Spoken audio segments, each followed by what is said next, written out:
आता मीडिया चालू आहे. मीडिया समोर मी असं बोलत नाही.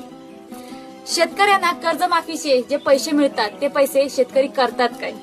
या शेतकऱ्यांची 1 रुपयाची तरी गुंतवणूक आहे का शेतात? आता हे मीडिया चालू आहे, मीडिया समोर असं बोलत नाही. तुम्हाला कर्जमाफी झाल्यानंतर जे पैसे येतात त्या पैशाचं काय करता तुम्ही? शेतीमध्ये गुंतवणूक आहे 1 रुपयाची तरी. हे असं कोण बोलतंय? तर कृषी मंत्री माणिकराव कोकाटे. भांडवली गुंतवणूक कोण करतं? सरकार. शेतकरी करतं का? शेतकरी म्हणतो विम्याचे पैसे पाहिजे, याचे पैसे पाहिजे, मग साखरपुडे करा, मग लग्न करा.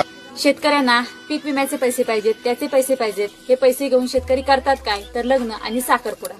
पहिली गोष्ट समजून घेण्यासारखी ही आहे की कर्जमाफीचे पैसे हे शेतकऱ्यांना मिळतच नाही. हे पैसे मिळतात बँकांना. आपण काय बोलतोय काय नाही या गोष्टीचा आपल्याला सेन्स असला पाहिजे. ज्या शेतकऱ्यांच्या जीवावरती आपण जगतो त्या शेतकऱ्यांवरतीच आपण असं वक्तव्य करतो.